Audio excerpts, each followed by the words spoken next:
Bonsoir, bienvenue dans Culture et Santé. Si vous n'êtes pas encore abonné à notre chaîne, veuillez le faire juste à la fin de la vidéo et n'oubliez pas de cliquer sur la cloche en bas pour ne perdre aucune de nos vidéos. Donc, je suis le docteur Romario Piompis, DES en ORL. C'est un réel plaisir de partager avec vous ce thème qui va nous rassembler ce soir, intitulé otite externe aiguë. Alors, c'est quoi une otite externe aiguë? C'est une dermoépidermite aiguë de l'oreille externe sur une peau préalablement lésée par un traumatisme, par une maladie dermatologique, par de l'humidité ou de la macération, ou encore par une otorrhée chronique due à une otite moyenne chronique. Alors, les termes semblent être techniques, mais on va essayer de rassembler un peu tout ça pour mieux comprendre. Donc, en résumé, c'est une infection de l'oreille externe. Ok, mais vous allez vous dire, mais c'est quoi l'oreille externe? Et pourtant, il doit avoir une oreille interne. Voilà. Donc, l'oreille se sépare en trois, se divise en trois. Nous avons l'oreille externe, l'oreille moyenne et l'oreille interne. Mais ce qui nous rassemble ce soir, c'est l'oreille externe. L'oreille externe est composée du pavillon ou l'auricule, d'accord? C'est la partie externe de l'oreille que nous voyons. Du conduit auditif, c'est le trou qu'il y a dans l'oreille qui va jusqu'à la membrane tympanique. La membrane tympanique qui marque la frontière entre l'oreille externe et l'oreille moyenne. Et toute cette partie externe est recouverte de peau. Ce qui fait que dans la définition, on dit que c'est une dermoépidermite aiguë. Donc c'est une infection de la peau.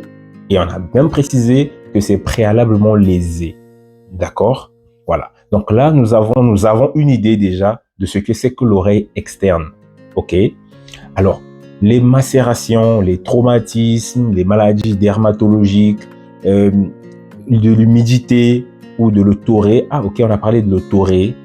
L'otorrhée, ce n'est qu'un écoulement qui provient de l'oreille. Ça s'appelle otorrhée. Alors, cette infection peut être causée par des bactéries ou des champignons. D'accord? Parmi les bactéries, nous rencontrons les staphylocoques dorés, Epidermidis, nous rencontrons les streptocoques, mais surtout, et attention, aux Pseudomonas aeruginosa. Et parmi les champignons, nous avons les Aspergillus et les Candidas albicans. Voilà, on a fini avec les causes. On a vu que ce sont les bactéries et les champignons. Mais comment ça se manifeste l'otite externe aiguë? Ok, ça se manifeste par une otalgie, c'est-à-dire que douleur au niveau de l'oreille. Sensation de douleur au niveau de l'oreille, c'est ça, otalgie.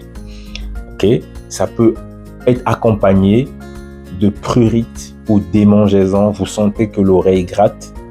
Dans certains cas, l'oreille peut couler. La fièvre est très rare, mais ça peut arriver quand ça se complique. Alors, si on a une otite, qu'est-ce qu'on doit faire? On ne doit pas aller en pharmacie. Attention, on va consulter un ORL qui prendra en charge votre maladie et qui vous mettra le traitement approprié. Car attention, il faut regarder l'état de la membrane tympanique avant de mettre le traitement. Et ça, vous ne l'aurez pas en pharmacie, c'est à l'hôpital. Ok? Maintenant, comment on peut éviter l'otite externe aiguë? On arrive au niveau des mesures. Tout en haut, on a parlé des traumatismes. Ok, mais qu'est-ce qui traumatise l'oreille externe? L'utilisation des cotons-tiges. Ah oui. Les cotons-tiges sont traumatiques pour l'oreille. Les cotons-tiges ne sont pas faits pour nettoyer le conduit auditif externe. Ce que vous appelez la saleté, ce n'est pas de la saleté, c'est du cérumen. C'est cette sécrétion marron jaunâtre que vous sortez de vos cotons-tiges, ce n'est pas de la saleté. Ce sont des sécrétions corporelles qui protègent votre oreille externe, qui protègent votre conduit. Et quand vous enlevez ce cérumen, vous exposez votre oreille aux infections. Aussi simple que ça. Vous avez l'utilisation des plumes d'oiseaux, de poulets, comme vous voulez. Ces plumes peuvent aussi provoquer des otites externes aiguës par des traumatismes. Ah, il y en a qui utilisent des contacts, les clés, les cure-dents, les tiges d'allumettes. Voilà, les nageurs, ceux qui vont tout le temps se laver sans se protéger les oreilles, ça aussi, ça expose à cette infection. D'accord? Le fait de mettre de l'eau dans les oreilles. Retenez que l'oreille se nettoie toute seule. Il y a un mécanisme mis en place qui fait que quand l'oreille se sent sale, elle se nettoie toute seule. Donc, pas besoin d'introduire les objets dans vos oreilles. D'ailleurs, un coton-tige, ça coûte 100 francs ou 200 francs, mais le traitement va vous coûter plus cher. D'accord? Mention, attention, comme on l'a appris, aux patients immunodéprimés, aux patients diabétiques qui peuvent faire une forme compliquée, complexe de l'otite externe qu'on appelle otite externe nécrosante ou maligne.